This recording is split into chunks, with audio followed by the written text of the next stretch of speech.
네, 최경영의 정치본색 시작하겠습니다. 오늘 함께할 세 분 소개해드립니다.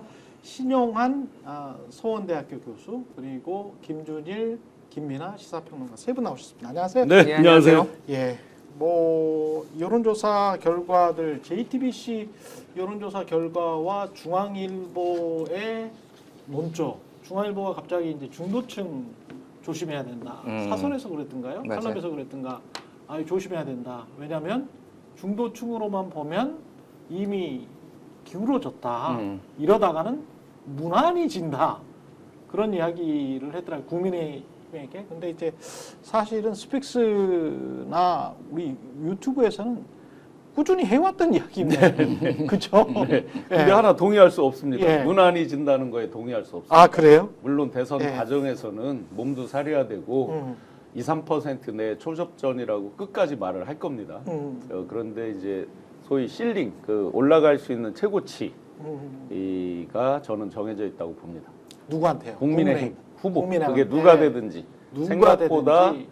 아마 결과를 받아보고 깜짝 놀라고 굉장히 실망할 거다라고 생각을 합니다. 실링이 정해져 있다. 그거는 이제 적극 지지층이 탄핵 땅땅땅 판결 이후에 굉장히 실망해서 사실은 투표장에 가지 않는 부분을 지금 고려치 않고 있어요, 이분들이. 그 부분도 있을 수 있네. 그러니까 최근에 하야론이 있지 않았습니까? 예. 하야론. 그러니까는 지금 중앙일보가 오늘 이제 중도층 신경 써라 이렇게 이제 한 거를 보고 이제 말씀하셨지만 사실 냉정하게 얘기하면은 보수 언론도 조선일보를 제외하고는 그런 논조를 계속 이제 하고 있습니다. 그런 논조로 얘기를 하고 있고 중앙일보 지난주 같은 경우에는 지난주에 말씀드린 게 이제 동아시아 연구원 조사 결과를 인용을 해서 일면에다가 서울대. 그렇죠.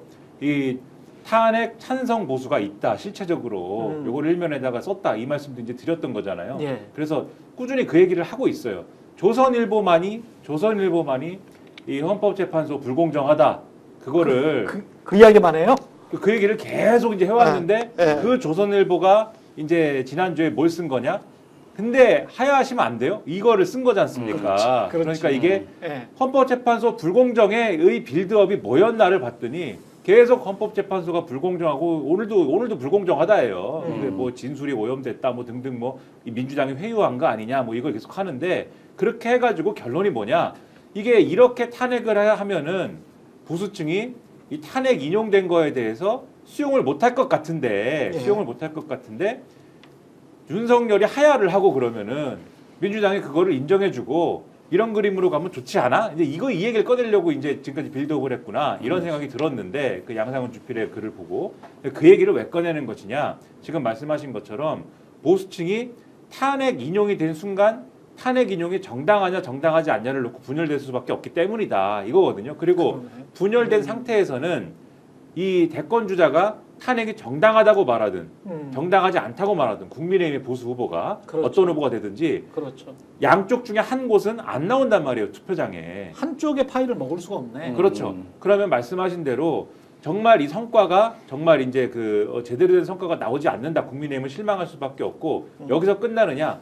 대선 이후에 보수 정치가 어디로 가느냐를 좌우할 수밖에 없습니다. 정계 개편이라든가 이런데 영향을 미칠 수밖에 없기 때문에 그게 걱정이 돼서 하야론을 꺼낸 것인데 윤석열 측에서 코웃음 치지 않습니까? 하야는 그렇죠. 무슨 하야야? 그러니까 이것도 작동을 안 하는 거고 이런 딜레마들이 계속 쌓여가고 있는 거예요. 그래서 뭐 보수 언론 중에 중앙일보, 동아일보 이런 데는 정신 차려 국민의힘 중도층 무시할 거야 이렇게 얘기를 하고 있지만 누구도 국민의힘에서도 그렇고 윤석열 측에서도 그렇고 이 딜레마를 풀 능력도 없고 생각도 없기 때문에 폭망할 것이다 이렇게 보입니다. 그러니까 그거를 조금 보론을 하면은 이제 이게 뭐 최병천 뭐 소장도 그렇고 이제 칼럼으로 썼는데 예. 한국갤럽의 1월달에 연령대별로 탄핵 찬성 반대를 집계를 해봤어요. 그러니까 지금 얘기가 많이 나오는 게 특히 국힘 쪽에서 2030 남성들이 이 탄핵에 반대해서 우리가 해볼 만하다 뭐 이런 식으로 나오잖아요. 또 다른 망상을 가지고 있다. 예. 그런데 이제 수치로 보면은 이제 갤럽 저는 항상 갤럽이 가장 좀 좋다고 보는데 이 계속 누적 조사를 하니까 그렇습니다. 1월 통합 자료에서 20대 남성 탄핵 찬성 53, 반대 35, 30대 남성 탄핵 찬성 62, 반대 31. 근데 이게 그러니까 이 계엄 내란 요 프레임으로 가면은 이 비율대로 나올 거예요 대선이. 그렇죠. 그러니까 네. 그걸 벗어나야 되는데 권영세 비대위원장은 어제 그렇지. 내가 그 당시에 국회에 있었으면은 탄핵 이거 아니 그러니까 반대 안 했을 것이다. 계엄 해제 이거 예. 하지 않았을 거다 그렇죠. 이렇게 얘기를 했죠. 그러니까 본인들이 그 프레임을 강화하고 있고 그냥 지지층의 가버리고 눈치를 있어. 이제 가고 있어서 너무 멀리 가기 때문에 회군이 어려워요 이게. 그다음에 권영세만 그런 게 아니고요. 홍준표 시장도 최근에 어젠가요? 페이스북에서 탄핵 찬성파들 힘들다. 너희들 정치를 하기가 힘들 것이다. 이렇게 이야기를 하면서 한동훈과 오세훈을 겨냥을 했거든요. 지금 그 두 분의 말씀에 벌써 너희들 정치를 하기 힘들 것이다. 그렇지. 자, 우리 그냥 속된 농담으로 이번 판은 나가립니다. 대권에 대해서 힘들다는 거 다 알고 있습니다. 홍준표 씨도 자칭 정치 9단 이상 뭐 그렇죠. 입신 계열에 가고 있는 분 아닙니까? 그렇죠. 예. 그렇다면 모를 리가 없습니다. 네. 이미 다 당권에 이번 판은 끝났고 정치 당신들 하기 어려울 거다가 의미하는 바가 뭡니까? 앞으로 국민의힘 보수 진영에 너희들 설 자리가 없을 것이다. 뒤에 당권 얼씬도 하지 마. 너희들 택도 없어. 지금 다 왜 이렇게 그 이야기구나. 극우로 회귀하는지는 어게인 2017, 2018을 보면 답이 나옵니다. 그때도 그렇게 탄핵이라고 하는 수모를 당하고도 계속 우경한 목소리 심지어 부정선거 주장하는 자들이 당권을 쥐고 2020년 이후까지를 계속 지배를 하잖아요. 그 흐름이 지금 더 오히려 견고하게 가고 있고 또 착시까지 일어났잖아요. 일정 부분 세력이 있다라고 이제 생각을 하기 때문에 그 뒤에 특히나 전광훈 세력이나 등등이 더 거세게 손을 잡고 잘할 수 있다 이런 느낌을 갖고 지금 뒤를 계속 보고 있는 거죠. 그러네. 그 어제 사실은 홍준표 권영세의 이 말로 그 다시 한 번 더 확인해 준 것 같아요. 국민의힘이 돌아갈 수가 없겠구나. 이른바 이제 조선일보를 배제한 다른 어떤 보수적인 시사인에서도 마찬가지 결과가 나온 것 같은데 이른바 이제 중도 보수라고 할 수 있는 사람들 탄핵을 찬성하고 계엄을 반대하는 사람들 있잖아요. 그 비율이 보수층에서도 엄청 높더만요. 네. 시사인 지금 여론조사에서도 이번에 최근 여론조사에서도 변정현 에디터가 굉장히 조마조마하면서 이걸 받아봤대. 근데 국민의 한 80% 정도는 러프하게 잡으면 국민의 80% 정도는 이 전반적인 상황 계엄은 반대하고 탄핵은 찬성한다. 그렇게 이제 생각을 하고 있더라고요. 그러니까 저는 네. 여론조사 자체를 다 너무 이제 뭐 보수 과표집이다 이렇게 보기는 힘들지언정 그거는 예. 표현을 뭐라고 할지언정 네. 꽤 됐는데 서울의 소리가 그 윈지 컨설팅하고 여론조사했던 게 있어요. 최근에? 1월달에 했어요. 1월 달에. 근데 이제 뭐였냐면은 네. 이 본인은 20대라고 응답한 사람한테 뉴진스 뭐 멤버인가 이거 질문에 넣었어. 그렇지. 예. 그런 거 있었어. 진보 20대는 정답률이 80%였는데 네. 보수 20대라고 응답한 사람은 정답률이 60%대로 떨어졌어요. 그런 것 같더라고요. 많이 떨어졌어요. 그래서 이게 뭐 뉴진스 멤버를 진보 보수가 다른 것이냐 그게 아니라 이게 실제로 응답을 내가 20대가 아닌데 RDD 그렇지. 특히 랜덤에서는 20대가 아닌데 20대라고 응답을 하는 사람 적극적으로 그렇게 참여하는 사람이 많은 거 아니냐 추론이 나왔거든요. 그러니까 그렇죠. 지금의 여론조사가 다 조작이라고 보기는 힘들지만 제가 말하는 거는 그렇게 하시는 분들이 없지는 않다. 그러니까 적극적으로 뭔가 여론을 바꿔보기 위해서 이미 60대 이상 꽉 찼으니까 뭐 더 이상 조달 안 해. 그러니까 20대라고 이제 30대 물어보면 답을 하는 요런 상황이에요. 그래서 이게 실제 특히 이제 저는 전화 면접을 그래서 좀 잘 보고 갤럽을 계속 중요하게 보는 이유가 이게 어렵거든요. ARS하고 요거는. 그 전화 면접은 내가 남자인데 여자인데 아니면 목소리가 그렇지. 목소리가 최경영인데 20대로 가면 믿겠어 그거를? 아니 믿을 수가 아니. 있어.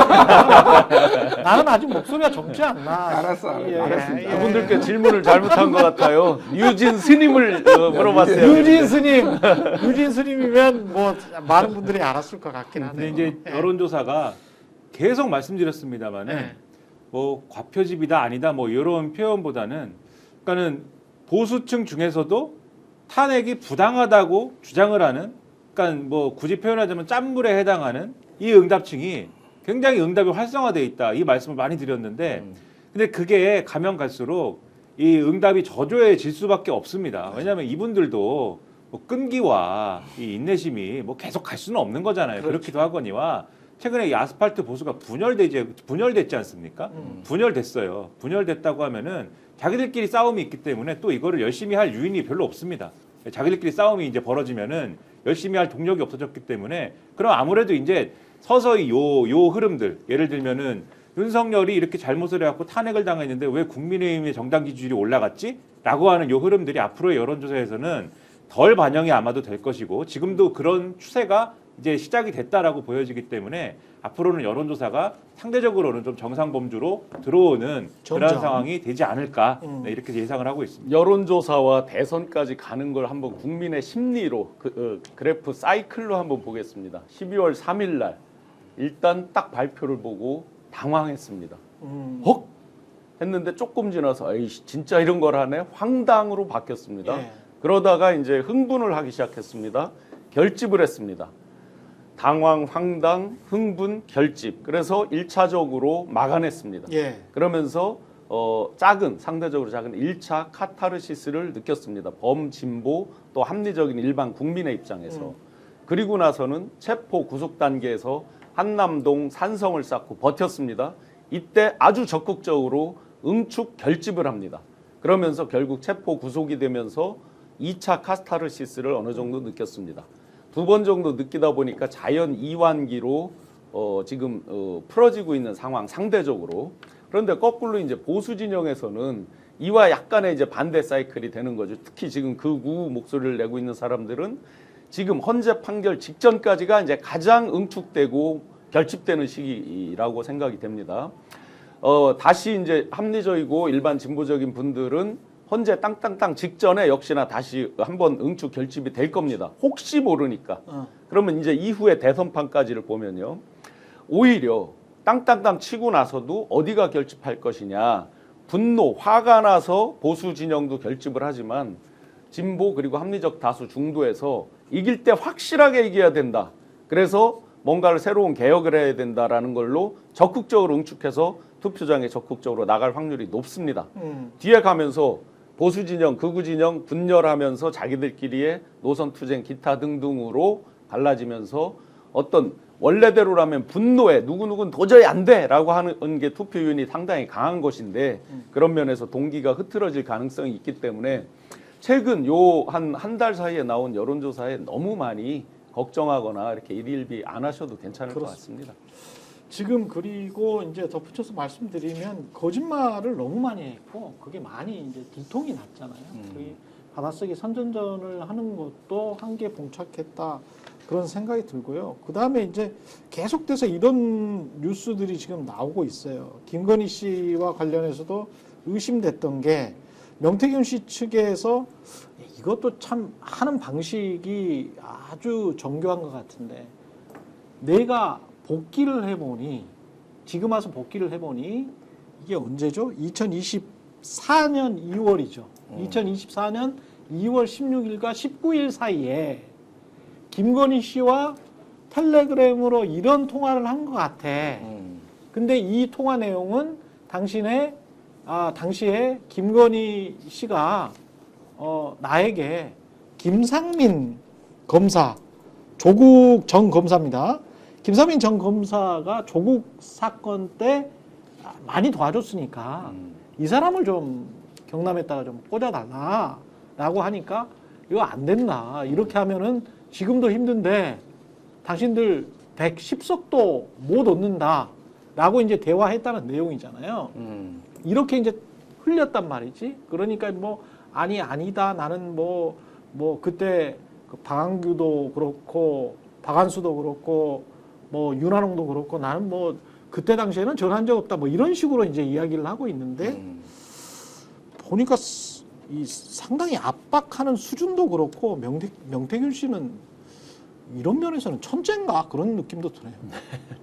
그러니까 네. 다른 거를 떠나서 예전에 네. 이게 110석 이하로 나올 것 같다라는 얘기가 한번 보도가 됐어요. 그렇죠. 비스무리한 명태균이 네. 이렇게 예측을 했다는 게 이 사람이 보는 눈은 있구나. 그러니까 이 사람이 이게 뭐 여론조사 조작도 하고 뭐 여러 가지 문제가 있지만은 예. 보는 눈이 아주 허당은 아니구나 이런 생각이 들고 이거는 굉장히 구체적이에요. 그러니까 굉장히 구체적입니다. 굉장히 그러니까 저는 명태균에게 허풍이 없다고 생각하진 않아요.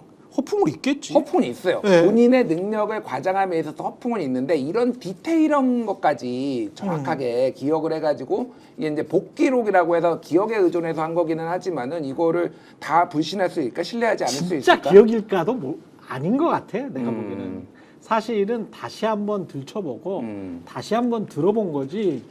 2024년 2월 16일부터 19일 사이에 내가 시점도 특정해버렸잖아. 그러니까요. 시점도 특정하고 내가 이리고 그리고 아주 구체적이잖아. 선생님 김건희가 이렇게 말했다는 거 아니에요? 김상민 검사 조국 수사 때 정말 고생 많이 했어요.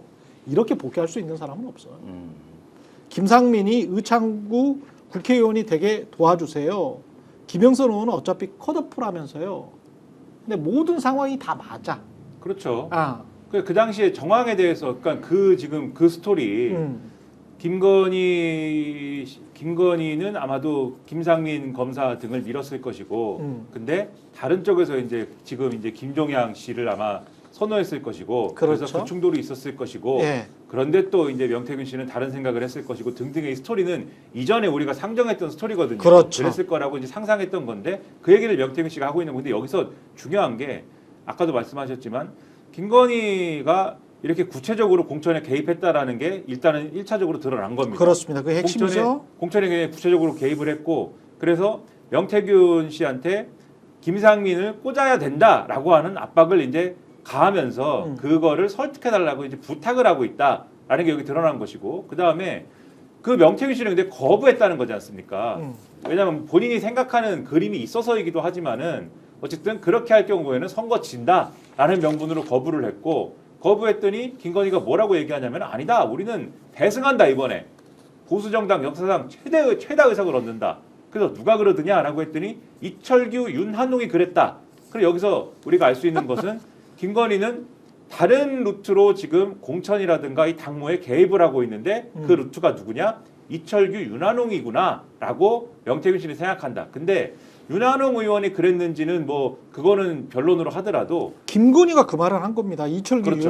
윤한홍이 그렇죠. 그렇게 말했다고. 근데 윤한홍인지는 변론으로 하더라도 네. 이철규 의원 상당히 의심스러운 게 그 당시에 공천관리위원회 들어갔잖아요. 그렇죠. 그리고 인재영입위원 그것도 하고 맞아요. 그리고 TV조선이나 이런 데서 보도를 그 당시에 했던 게 제가 기억이 나는 게 이미 한동훈이 비대위원장으로 오기 전에 12월부터 그런 보수 언론 이런 데서 무슨 보도를 하느냐면은 그때 뭐 한참 뭐 혁신위가 뭐 어떻게 되고 뭐 김기현 대표가 내려가고 뭐 이런 상황입니다. 그런 상황이에요. 이게 이 총선에서 이기려면은 공천판을 완전히 이제 뒤집어서 공천을 정말 혁신적으로 해야 되는데 그러려면은 공천에 개입하고 있는 사람들을부터 제거를 해야 된다. 그 제거해야 될 대상 1. 이철규 2. 박성민 이런 사람들을 제거해야 된다. 이게 이제 보수 언론에서 하던 보도입니다. 예. 근데 박성민 의원을 언급하면서 당시 김건희 여사와 긴밀하게 소통하고 있는 것으로 알려진이라는 수사를 굳이 걷다 맞아. 붙여요. 그래서 맞아. 근데 여기에 또 이철규 의원이 같이 언급되잖아요. 지금 명태균 씨와 관련해서. 그러면 제가 보기에는 그때부터도 계속 공천판 짤 때부터 김건희가 이런 식으로 개입을 여러모로 하고 있었구나라는 생각을 하게 하고 이철규 의원 같은 경우에 나중에 한동훈 비대위원장하고 거의 공개적으로 싸우잖아요. 비례대표 의원 명단에 누구는 들어갔네 안 들어갔네 하면서 거의 이틀 동안 공개적으로 기자들한테 거의 기자회견 하다시피 해갖고 싸우지 않습니까? 이런 정황을 쭉 볼 때 자 명태균 씨와 관련돼 가지고 이 부분을 정확하게 수사를 하려면은 그 당시에 공천 지난 총선 때 국민의힘 공천이 어떻게 됐는지를 다 뜯어보지 않으면은 이거는 다 이 뿌리까지 수사하기는 어려운 조건이고 명태균 씨의 결론은 뭐냐? 그럼 그 당시에 총선을 크게 이길 줄 알았는데 결국 뚜껑 열어보니까는 명태균 씨 말이 맞지 않습니까? 110석 아래로 나오지 않았습니까? 그렇죠. 아 그래서 군인을 선관위에 보낸 거 아니냐 계엄을 선포하고 이런 거거든요. 그럼 이게 과연 연결고리가 거기까지 이어지는 거라고 한다면은 그럼 이게 특검을 동원해갖고 수사하지 않을 수 없는 상황이다. 이 얘기를 지금 하고 있는 거죠. 지금 김민하 평론가님 말씀을 받아서 보충하는 의미에서 대자뷰되는 장면이 이게 이제 명태균 씨가 3월 8일 오후 6시 반 그러니까 대선 하루 전날 조사한 게 9.1%를 이기잖아요. 윤석열이 이재명 그 당시 이제 후보를 이기잖아요. 예. 그러다 보니 왜 내가 한 10%는 이겼어야 되는데 0.73만 이기냐 뭐 이랬다는 거잖아요. 그래서 지금까지 부정선거론을 주장한다는 거잖아요. 자 그러면 윤한홍, 이철규 이런 분들이 이제 압도적으로 역대 총선 사상 가장 많이 이긴다. 아마 김건희 여사가 혹시 명태균 씨가 어떤 그런 보고를 했나라고 생각을 했나 보죠. 농담드리면. 그러니까 이제 당신한테 왜냐하면 그때는 당 대표가 보시면 이 시기를 보시면 4차 비대위 2023년 12월부터 한동훈 씨가 이제 당 대표거든요. 이제 비대위원장이거든요. 그러니까 한동훈 체제에서 이걸 명태균 씨가 어떻게 해서 밀어넣기 쉽지 않다는 걸 알아요. 그죠? 그런데 김상민 씨를 해달라 할 때는 뭐겠어요? 결국은 유리한 여론조사를 만들어달라라는 부탁을 한 거잖아요. 대놓고 한 거잖아요. 까놓고. 그러네. 그런 의미로 받아요. 시점이 예. 그래요. 왜냐면 한동훈 씨가 대표인데 한동훈 씨한테 잘 부탁해서 이걸 관철시켜달라 이건 아니잖아요. 그러네. 어떤 여론몰이, 여론 조작을 통한 여론 조성 이걸 명시적으로 사실은 부탁한 거죠. 당신 이런 거 잘했잖아. 과거의 추억이 있잖아요. 이게 당신 이런 거 과거의 추억이. 잘했잖아. 예. 그러다 보니 어. 사실은 그래서 그 뒤에 지금 이게 논리적으로 연결되는 게 그래서 2024년 총선도 마치 자기들 정권에서 한 것도 부정이다 이런 걸로 이제 몰아붙이려고 했던 것도 있는 그러니까 거죠. 이게 그렇다. 받아서 맞다, 말씀드리면은 이게 명태균한테 컨택을 하는 게 명태균이 판을 잘 보는 것도 있지만은 또 하나는 최근에 오세훈 시장 SBS 단독 보도였나 그거 보면은 최근에 명태균의 진술과 카카오톡 문자 내용을 보면은 나 그때 서울시장 보궐선거 때 나경원 이기는 여론조사 이거를 언급을 하면서 컨택을 했다라는 거 아니에요. 그래서 명태균의 주장은 4번을 만났다. 그 맞습니다. 예, 그 예. 나경원 이기는 여론조사 그 다음에 생각을 해보니까 김영선도 이준석 쪽에서 이야기한 게 그럼 김영선 이기는 거를 여론조사를 가지고 와봐라. 가지고 와라. 그러니까 이게 일관되게 나오는 거는 명태균을 컨택을 하는 거는 이 사람이 아는 사람도 많고 판도 뭐 잘 보는 게 있겠지만은 궁극적으로는 결국은 다 여조예요. 다 여조예요. 그러니까 김건희도 말씀하신 게 정확한 게 근거가 있어야 되네. 그러니까 말씀하신 한동훈은 말을 안 들어. 한동훈 쪽으로는 CI도 안 먹힐 것 같아. 그러면 네가 조금 여조 만져줘가지고 요거 해라. 할 수 있잖아. 요거 너 잘했잖아. 옛날에도 했잖아. 그 뉘앙스가 이게 지금. 있겠구나. 너 잘했잖아 옛날에도 잘했잖아를 명백하게 입증할 수 있는 자료가 2024년 11월 4일 날 작성된 수사보고서 107쪽에 있습니다. 아 그래요? 2021년 8월, 9월 그 사이에 김건희가 발을 동동 구르면서 홍준표로 가면 안 되는데 후보는 반드시 윤석열이 돼야 돼요 하고 계속 명태균 씨를 푸시를 하는 장면이 나오죠 보면 그 텔레와 카톡에 예. 그 얘기는 뭡니까? 아니 명태균 씨가 뭐라고 후보를 윤석열을 만들어요? 그렇지. 당연히 알고 있는 거예요. 아. 이건 굉장히 이 여론 가공을 통해서 여론 조성을 한다 하는 것들을 알고 있는 거죠. 할 수 있다라는 거를. 그러네. 그러니까 계속 발을 동동 구르면서 해주세요. 푸시를 이미 3년 전부터 하고 있었던 거죠. 이게 아니, 김건희 근데- 씨가 개입된 정황이 굉장히 좀 뚜렷하게 보이는 저는 또 다른 증거가 김상민 씨는 그때 당시 현직 검사거든. 맞아요. 현직 검사가 나 총선 나오니까 도와주세요라고 문자를 보내잖아. 나는 지역의 아들이다, 창원의 아들이다, 뭐 이런 식으로 뼛속까지 창원 사람. 뼛속까지 창원 사람, 뭐 이런 식으로 이렇게 보내잖아요. 이게 2023년 9월에 그러니까 총선 6개월, 7개월 전에 지역 주민들한테 쫙 문자를 뿌려. 뼛속까지 창원 사람. 현재 검사가. 당시에 언론도 이건 너무 심한 거 아니냐라고 비판을 해. 그런데도 무시를 해버리거든. 그리고 막 책을 냅니다. 쭉 가는 거거든. 그러니까 이 사람은 확신이 있었던 거야. 나는 뒷배가 있는데 내가 국회의원 후보 될 텐데 니들이 뭐라고? 나 지금 현직 검사지만 나는 확실히 갈 수 있어. 그러니까 이게 아무리 현직 검사지만 이런 형태의 어떤 출사표를 보인 사람은 저는 못 봤거든요, 사실은. 그리고 그때 네. 검찰총장이 막 경고를 하고 그러는데 그렇지, 검찰총장이 뭐라고 하든 말든 그렇지. 막 갑니다. 근데 그때 그냥 가는 검찰총장이 누굽니까? 이원석이잖아요. 그렇죠. 그러니까 자기들끼리 생각을 하는 거예요. 이원석은 뭐 한동훈 라인인데, 그러네. 예, 그 내백은 한동훈 라인 정도는 그냥 뭐 제칠 수 있어. 선일 수 있는 것 같은데. 제칠 수 있어. 지금 생각해 보면 이미 찍혔지 않습니까? 한동훈 그렇죠. 라인은. 그렇죠. 그거 아는 거죠. 예. 이런 거 보면은 얼마나 개입했을까. 이게 한두 건이 아닐 것 같아요.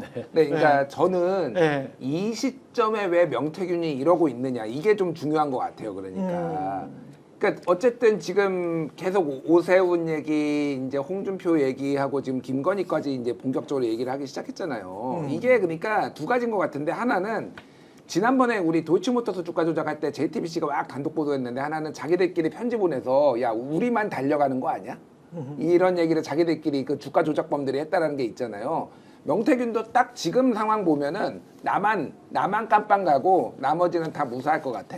이런 약간의 불안감들 이런 게 가능 있는 것 같고 지금은 이제 판을 흔들어야 된다. 본인이 살기 위해서라도 이제 김건희를 압박을 하든 뭐가 됐든 이게 이제 민주당의 시그널을 보내는 걸 수도 있고 여러 가지로 내가 이제 살아야 된다 이런 거기 때문에 이게 생각보다 계속 나올 수 있고 사실은 검찰이 수사를 안 하기가 점점점 힘들어지는 상황이 올 것 같다 보니까 지금 이런 게, 요건이 예. 이제 텔레그램들 쓰시면 이제 금방 아시지만 통화가 한 4통화 있었다고 하고요. 예. 4통화의 통화 시간은 분명히 찍혀 있을 겁니다.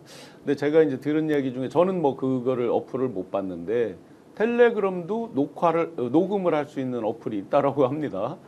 굉장히 뭐 비싼 어플이 있다라고 합니다. 저는 못 봤어요. 없는 것 같던데. 예, 저는 못 예. 봤습니다. 근데 그렇게 얘기를 해요. 예. 그리고 이제 명태균 씨 그 CCTV에 찍힌 거 보시면은 자기 폰을 다른 자기 폰으로 찍는 것도 장면이 있잖아요. 뉴스타파에서 공개한 거 중에 보면. 예.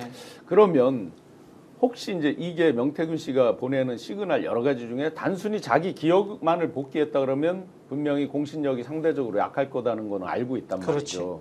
근데 지금 어제 아침인지 그 명태균 씨 변호인이 아주 중요한 얘기를 하나 하죠. 이게 검찰에서 알고 있는 거냐 아니냐에 대한 논란이 있는데 아직은 정확히는 모르겠다라고 하지만 검찰에 이게 제출 안 된 USB가 한 개가 어딘가 있다고 했거든요. 그러니까 그거 속에 있을 수도 있다. 즉 예를 들어 명태균 씨가 폰을 한 개만 쓰지 않은 것 같단 말이죠, 그죠? 그러면 예를 들어 통화하면서 다른 걸로 녹음할 수도 있고 지금 보시면 이 캡처한 거를 보면요, 굉장히 본인이 언젠가 필요하다 싶은 거, 뭔가의 필요성 또 유리하다 싶은 거 캡처가 돼 있단 말이죠. 그렇게 보면. 특히 윤이나 김과의 통화 이런 것들은 굉장히 중시했을 수 있다. 그래서 한 가지 예고편일지도 모르겠다. 명태균 씨 나름 굉장히 치밀한 사람이란 말이죠. 캡처해놓고 이런 걸 보면 그렇게 보면 예고편일지도 모르겠다. 일단 말로 해서 한번 잽은 던져본 거고 내 기억을 더듬었다 하고 했는데 녹취가 예를 들어 중간 부분이든 끝 부분이든 어쨌든 중간에 통화하다 생각나서 다른 걸로 했든 그거 혹시 있을지 모르겠다는 생각도 듭니다. 맞습니다. 그리고 증거가 뭐 있을 것 같아요. 지금의 상황에서는 검찰이 뭐 어제도 말씀드렸습니다마는 권력이 어쨌든 끝물이 오면은 검찰이 이제 뭐 힘 빠진 뭐 이 맹수를 가가지고 뭐 칼로 찌르고 우리가 잡았네 하는 것은 뭐 늘 있었던 일 아닙니까? 하이에나가 늙은 사자를 공격하기도 합니다. 그렇죠. 홀로 된 늙은 사자를 공격하기도 합니다. 네. 그렇죠. 예. 지금 이제 그런 국면이다라고 명태균 씨도 생각을 하는 거겠죠. 그래서 이제 이런 얘기도 하고 그러면서 이제 원하는 것들을 이제 좀 잡아가는 그러한 것일 수 있는데 그렇죠. 그러다 보니까 오늘 뭐 한국일보 같은 경우에 기사 제목이 이래요. 검찰 따옴표 치고 김건희 윤 유리한 여론조사 명태균의 요청 의심 정황. 그러니까 이게 기사가 이렇게 나오잖아요. 그러니까 이게 무슨 얘기냐면은 그러니까 지난해 11월 달에 향원지검 수사팀이 여론조사 업체 P&R 있지 않습니까? 예, 그 유명한. 압수수색 영장을 청구할 때 예. 김건희가 명태균 씨 제공 여론조사를 단순히 참고 삼아 제공받는 것을 넘어서 윤석열 후보에게 유리한 여론조사를 요청한 것이 아닌지 의심할 만한 정황이 있다.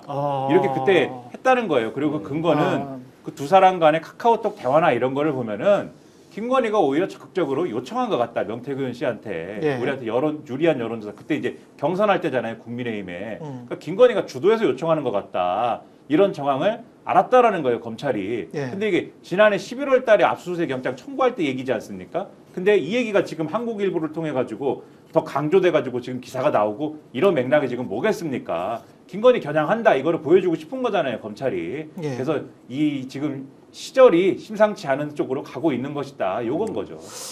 정확히 비슷한 말을 박은정 의원 검사 출신이죠. 오늘 겸공에 출연을 해서 전화 인터뷰하면서 그 이야기 하더라고요. 중앙지검으로 이렇게 이송한 거는 검찰총장이 뭐 승인하지 않으면 검찰총장이 주도하지 않으면 될 수가 없는 문제고 이거는 한마디로 검찰이 대선판에 뛰어든 거다.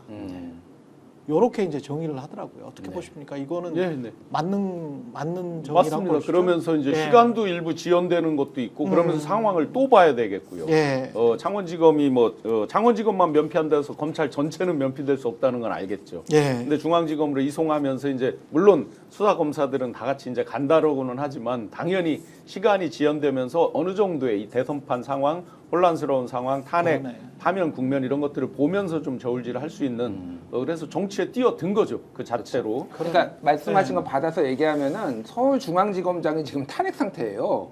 그거 없어요. 예. 뭐 대행이 하겠지만은 기본적으로 중앙지검하고 대검하고 가까이 있고 근데 검찰총장이 이거는 핸들링한다라고 봐야 되고 원래 창원지검에서 그러니까 있을 때부터 핸들링했어요. 그러니까 이제 이 정도 문제가 되면 다만 그때는 수동적으로 간을 본다라고 했으면은 이거는 이제 적극적으로 능동적으로 간을 보겠다 이 시그널로 봐야 될 것 같아요. 그러니까 그래서 지금 오세훈 시장 같은 경우에는 야 검찰 수사 빨리 해야지 무슨 얘기야 이런 얘기야 나 억울해 이렇게 얘기하잖아요. 그러니까 이게 윤석열 탄핵 전에 저는 오세훈 시장 부를 수 있다고 봅니다. 오히려 약간 면죄부를 주는 상황처럼 이렇게 갈 가능성도 있어요. 그러니까 예. 해봤더니 별게 안 나오더라 뭐 이런 식으로. 근데 이게 명태균은 강하게 저항하고 있는 거죠. 야 내가 4번 만났고 액수는 이렇게 이거고 그거는 이렇게 나오는 거야. 이렇게 지금 요렇게 좀 복잡하게 얽혀가는 상황이라고 봅니다. 그래서 더 특검을 해야 되는 맞아요. 거고요. 그래서 제가 맞아요. 하나만 제가 창원지검 조사를 받을 때 예. 사실은 김건희에 대해서 상당히 자세히 조사를 했어요. 그래서 제가 많은 국민들이 이제 좀 기억이 흐릿해지셨을 것 같은데 2022년 3월 9일 대선 날 예. 재보궐선거가 5군데가 있었어요. 국회의원 재보궐선거가 대선 하는 날 같이 예. 치러진 재보궐이요. 그 뒤에 6월 10일 그 지방선거랑 치러진 재보궐도 있고 그 전에도 5군데가 있었습니다. 그 중에 한 군데를 적극적으로 김건희가 개입했던 것들에 대해서 제가 정황 자료 또 제가 갖고 있는 자료 이런 것들을 질의응답 과정에서 그랬군요. 자세히 답을 하고 꼭 이렇게 적어주세요라고 한 것도 있습니다. 그때 김건희 인맥으로 추천된 사람들 제가 실명으로 검에서는 진술을 했고요. 러프하게 어느 지역입니까? 경상도 지역입니까? 서울입니다. 아, 서울입니까? 네네. 그래서 아. 의지만 있다 그러면 그때 어떤 조사실 분위기가 아무리 본인이 영부인도 아니잖아요. 그때는 그렇죠. 유력한 영부인이 될지도 모르는 사람이지 영부인도 아니잖아요. 이렇게 하면 되는 거냐라는 분위기로 다 벙찌는 분위기였단 말이죠. 의지만 있으면 다 할 수 있었다. 물론 그거는 본인이 해서 공천에 성공하지는 못했지만 이것도 성공하지 못했잖아요. 그렇죠. 마찬가지고. 네. 그래서 반드시 특검이 필요한 이유가 되기도 합니다. 야, 생각해 보면 저 계사가부터 해가지고, 그러니까 명태균 씨가 김건희 씨를 만나고 그 다음에 대선 후보 국민의힘 입당 전부터 보면 검찰총장 아마 그러면 더 거슬러 올라가면 중앙지검장 때부터일지 언제부터일지는 모르겠습니다만은 결혼하고 어떤 시점부터는 윤석열 씨가 하는 모든 어떤 공적인 행동에 김건희 씨가 굉장한 영향을 미친 거는 같네. 그리고 조국 수사와 관련해서도 이명수 기자랑 한 말하고 지금 이 누구죠? 김상민 검사 케어해 줘야 된다라고 이야기하면서 명태균 씨에게 했다는 말하고 전혀 상반되거든. 그거 봐주려고 했는데 자꾸 아니라고 대들어가지고 우리가 밟은 거야. 뭐 그런 톤이었잖아. 이명수 기자한테는. 근데 이거는 그냥 조국 수사할 때 큰 공을 세웠으니까 김상민이가. 근데 김상민 검사는 파견 검사였거든. 3부에 있다가 2부로 간 사람이잖아요. 2부에 가가지고 2부에서 이제 그 수사를 해서 거기에서 일종의 이제 자기들 생각에는 이제 공을 세웠나 보지. 그러니까 이제 이렇게 케어를 해줘야 된다. 뭐 이런 식으로 이야기한 거 보면 파견 도대체 검사하니까 저를 조사한 분이 파견 검사였거든요. 아. 대검에서 오신 분인데 안 계세요. 수사팀에 빠져 있어요 지금. 그래요? 네. 그리고 그 김종양 씨에 대한 판단도 그게 어디서 그냥 들어서 할 수 있는 판단이 아닌 것 같다 이런 생각이 드는 게 김종양 씨에 대해서 문재인 정권 부역자다. 문재인 정권 부역자다. 문재인 정권 부역자다. 네, 그 다음에 대선 때는 누가 이기는지 그 간 보다가 간 보면서 이제 어디서 있었는지 모르게 숨어 있다가 그러다가 지금 기어 나와가지고 지금 기회주의자 행세를 하고 있는 거 아니야, 3. 그러니까 이런 판단을 하잖아요. 그렇지. 근데 김종양 씨는 뭐 이 이 무슨 뭐 지금 검찰 출신도 아니고 그렇지. 다른 집안 출신이지 않습니까? 굳이 따지자면은. 행정고시 봐서 경찰이죠. 경찰 그렇죠. 간부 출신이지. 네네. 인터폴. 그렇죠. 근데 이게 딱 그거야. 그러니까 문재인 정부 부역자라는 게 문재인 정부 때 이 사람 뭐 했는지 보니까 문재인 정부 때 인터폴 총재를 냈더라고. 근데 그때 경쟁자가 누구냐면 러시아 쪽이야. 네. 러시아 쪽인데 러시아 쪽의 경찰 간부인데 이 사람이 됐어. 그러면 반기문 씨가 가령 뭐 사무총장 될 때 전 국가적으로 밀어주잖아요. 아 그러니까. 어떤 정부가. 근데 이제 큰 성공을 거둔 거야. 어떻게 보면 경찰 간부로서 인터폴 총재를 했으니까 얼마나 큰 성공이에요. 근데 문재인 정부 때 밀어줬겠지. 문재인 정부도.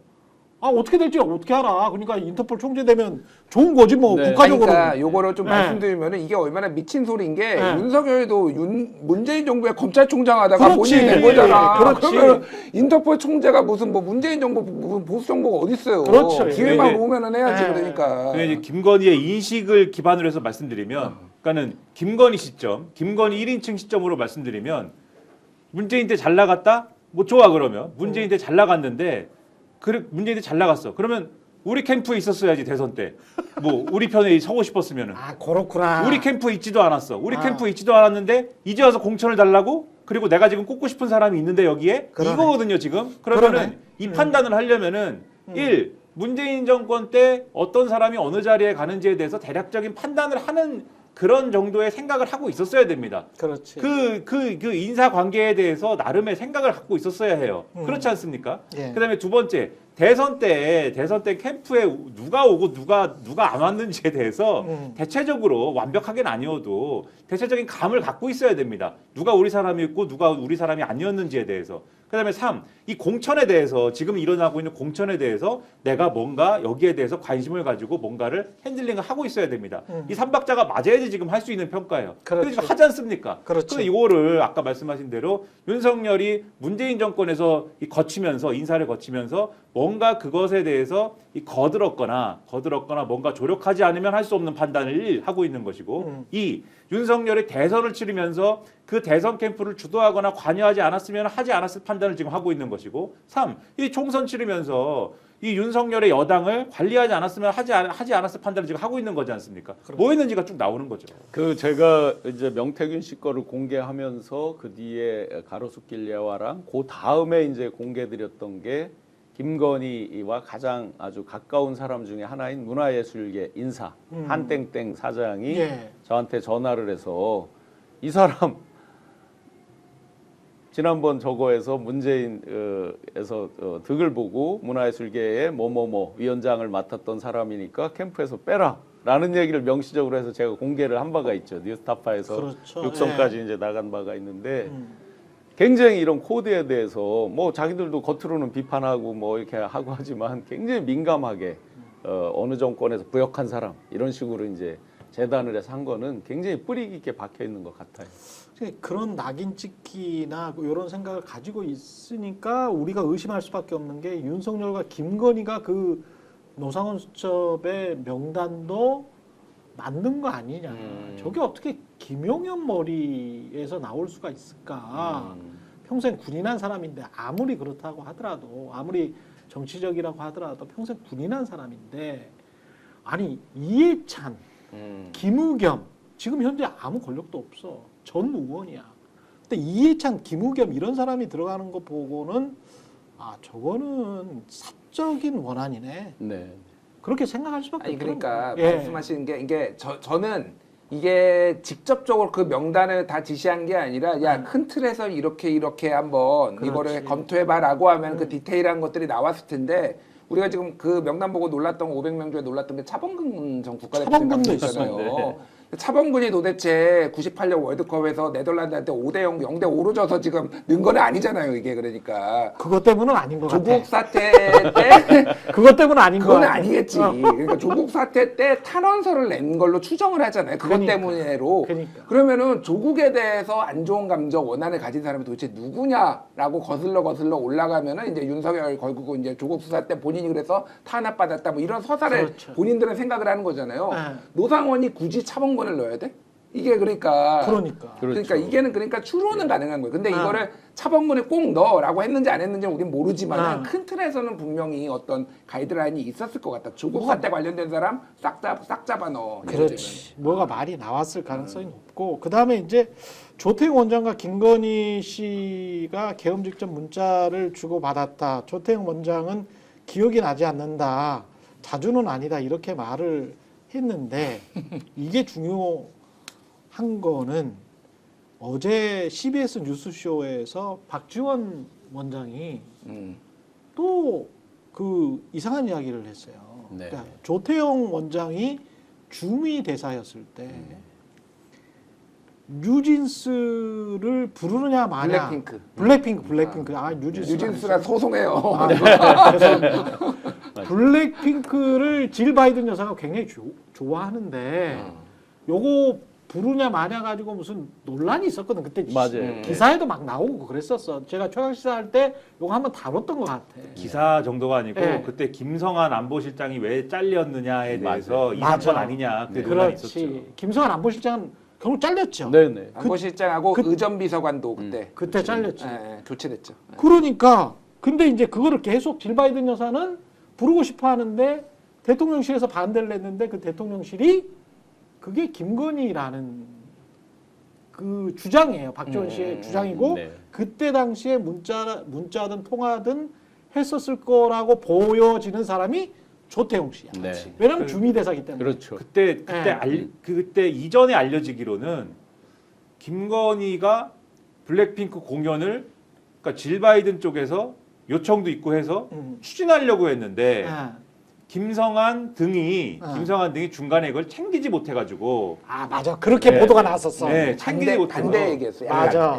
챙기지 못해서 이자들의 책임을 물어가지고 어. 이게 논란이 돼서 어. 영부인 외교에 큰 신뢰가 되어서 어. 이게 그래서 날아간 것이다. 근데 그것도 말이 안 된다고 우리가 막 욕을 하고 그랬지. 그랬거든요. 그런 게 아니, 어딨냐. 아니 무슨 블랙핑크 안 나왔다고 사람을 경질하냐. 그렇죠. 안 보시잖아요.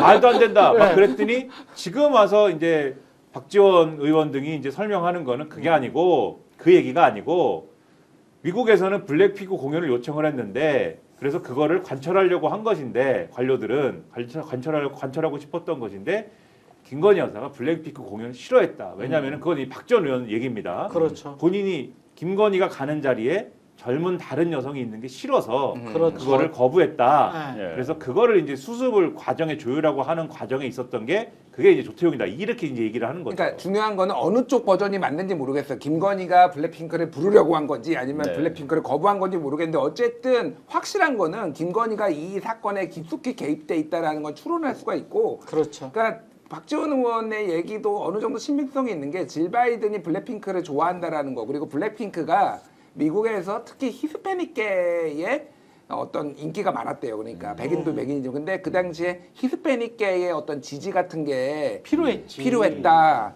뭐 이런 얘기들이 있어요. 그러니까 그러네. 그래서 뭐 설명을 들어보면은 이 박지원 의원의 설명이 허황되지 않다. 제가 보기에는 그 전에 거하고 좀 버전이 다르지만은 충분히 있을 수 있는 거 뭐가 됐든 이거는 김건희가 안보실장을 날린 거는 무슨 이유든 그게 그렇지. 블랙핑크를 부르지 못해서든 아니면 부른다고 해서든 뭐가 됐든 이게 말이 됩니까? 네, 이거는 국정농단이에요. 제가 보기에는 진짜. 그렇죠. 여기서 이제 중요한 거 한 가지 말씀드리겠습니다. 최근에 보면 조태용 씨가 누가 봐도 다 거짓말하는 걸로 느껴지죠. 거짓말이에요. 네. 거짓말이 많아. 그러면 그거에 대해 제가 쐐기를 박는 거를 하나 말씀드리겠습니다. 예.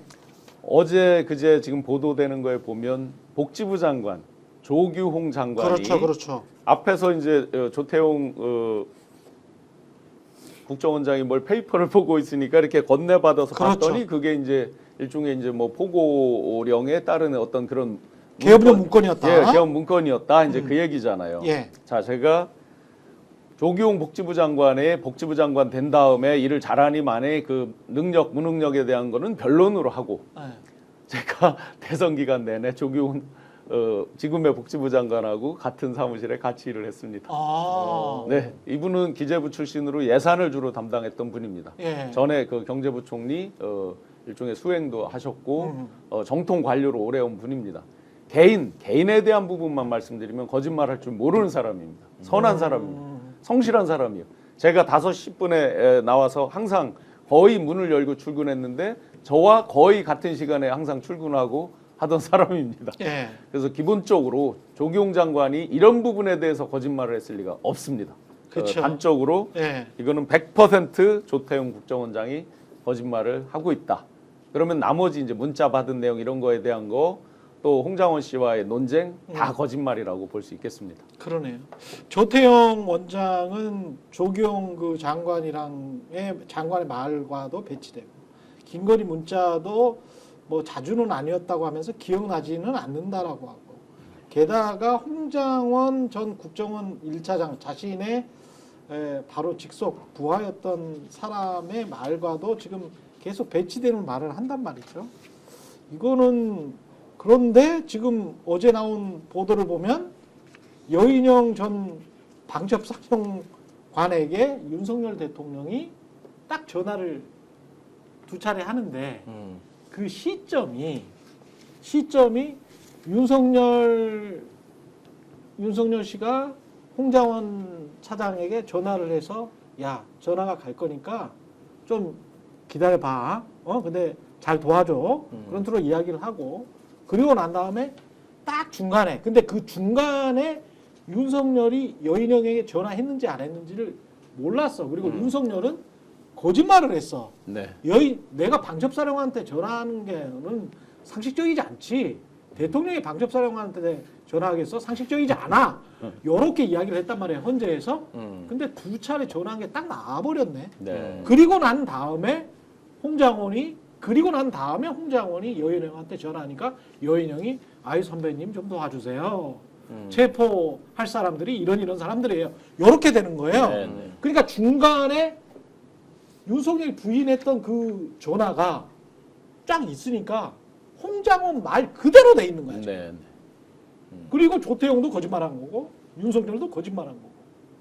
이게 완전히 거짓말쟁이들이에요. 하나 분명히 확인할 수 있는 건 있었죠. 예. 윤이 그러면 왜 자기가 여인영에게 전화를 안 했다고 그랬을까?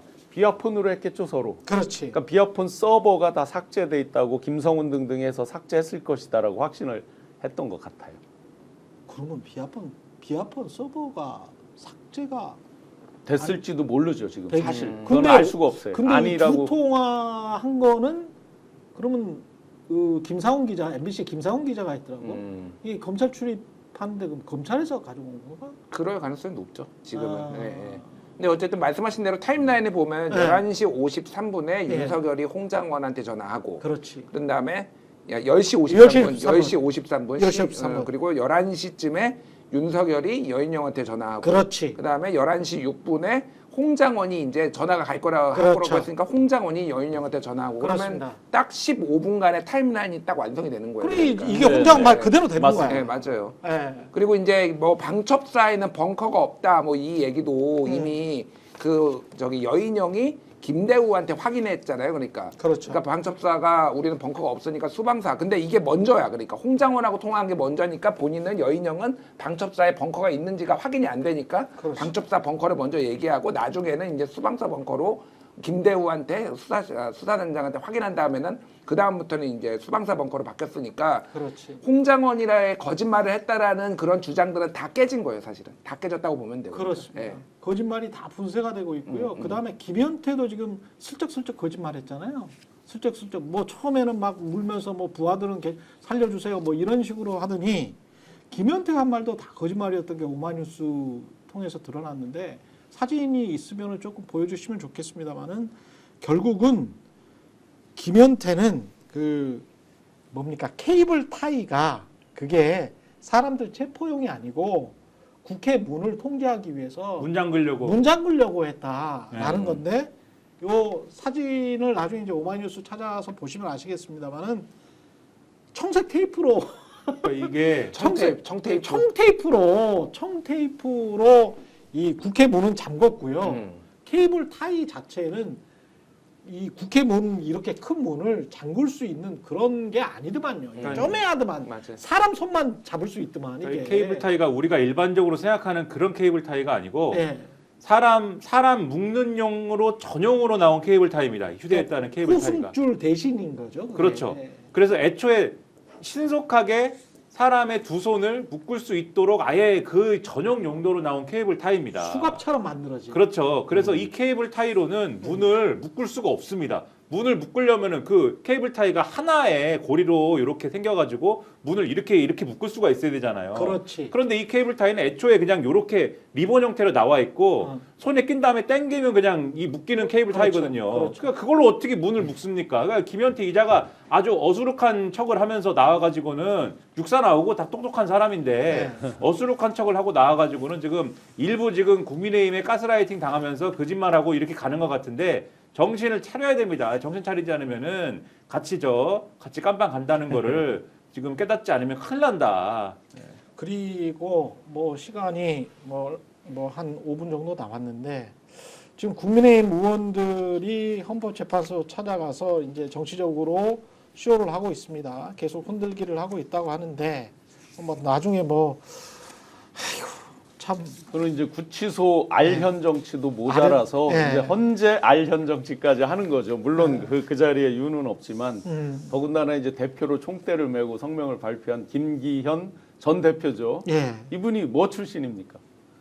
판사 출신이잖아. 판사 출신이잖아요. 예, 판사 출신이죠. 판사 출신이 앞뒤가 안 맞는, 예를 들어서 정땡땡 재판관은 사법연수원 때 스승님이 뭐 김땡땡이셨다, 김미수 재판관이었다라고 하면서 물러나야 된다. 아니 그러면 스승님이 예를 들어서 뭐 무슨 이념상의 어떤 뭐 최우쳤다 한들 제자가 그거에 대해서 책임을 지고 물러나, 이거 어디서 이거 연좌제하고도 도저히 뭐 앞뒤가 맞지 않는 판사씩이나 지내신 분이 도저히 결론적으로 정치인이 되다 보니까 전부 다 극우에 보내는 시그널 메시지로밖에 보여지지 않습니다. 근데 이게 진짜 국민들 너무 팔아먹고 선전선동하는 게, 이 말은 참 일제치하 일본인 재판관보다 못하다는 말이 오죽하면 법조인들 사이에서 나오고, 그 법조인들이라는 게 사실은 윤석열한테 친윤 검사잖아요. 친윤 검사 했던 춘천지검장, 춘천의 검사장 아니에요. 윤석열이 아니었으면 그 자리에 가지도 못했을 그렇죠. 검사분이신 거고,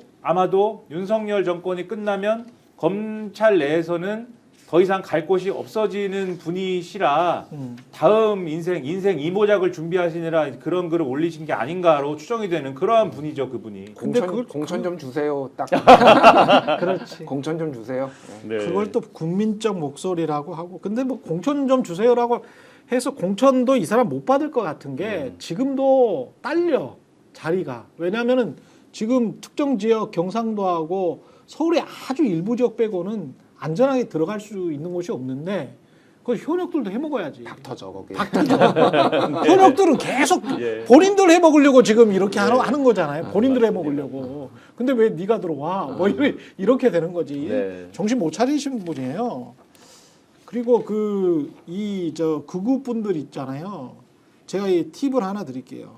그 문영배 판사 재판관 사시는 곳이 어딘 줄 아는데, 거기가 강북에서 가장 보수적인 아파트 단지입니다. 예, 점잖으신 분들 굉장히 많이 살거든요. 예, 이른바 중도 보수 표를 이 극우분들이 가가지고 난리치면서 이렇게 자기 집 아파트에 와서 이렇게 행패를 하잖아요. 거기 사시는 김종인 씨도 그쪽 근처에 다 사시고요. 다 그쪽 근처에 사시잖아요. 예? 다 그 임면지 목사 뭐 이런 분들이 다 어르신들 다 그쪽에 사시거든.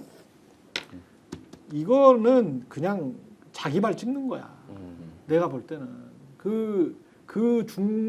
중도 보수라고 해야 되나, 그냥 전통 보수라고 치죠. 네.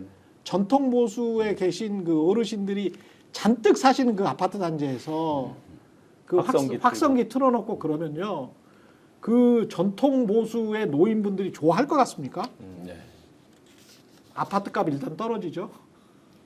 진짜 못 살게 되죠. 그러니까요. 힘들지? 그러니까 예전에 이제 문재인 대통령 사저 앞에서도 극우 유튜버들 와가지고 맨날 얘기하는데 그 지역 주민들 민심이 얼마나 안 좋아졌어요. 그러니까 그렇죠. 뭐 다른 걸 떠나서 못 살겠다. 시끄러워서 못 살아. 그러니까 이게 민폐를 끼치면 안 돼요. 그러니까 기본적으로 본인 매일 가서 그 짓거리를 하고 있으면 그러니까 그러니까 이 사람들이 또 일부는 뭐 이제 뭐 윤석열을 지지하는 사람도 있지만 일부는 또 돈 벌려고 하는 사람도 있을 거예요. 그렇지, 그러니까 그렇지. 가가지고 또 예. 중계하고 있으면은 제가 지금 문영배를 때려잡겠습니다. 뭐 이런 얘기하면서 그렇지. 그러면 또 이제 슈퍼챗 받고 이런 그렇죠. 이제 유튜버에 지금 의존한 거. 그러니까 얘 문영배 무슨 음란물에 댓글 달았다 이게 구조가 어떻게 됐냐면은 일베에서 이거를 위조를 했어. 그거를 가로세로 연구소하고 저기 고성국 TV가 물었어. 그거를 그래요? 국힘이 그거를 배현진 의원이 언급하고 그거를 국힘이 성명까지 낸 거예요. 아니 윤희수까지 윤희숙 여의도 연구원장까지. 제가 맞아요. 말하는 거는 이 구조가 그러니까 지금 일베에 의존하고 가로세로 연구소나 고성국 TV에 의존하고 이거를 크로스 체킹 안 하고 국힘이 하고 있고 이 지금 이거 그러다가 이제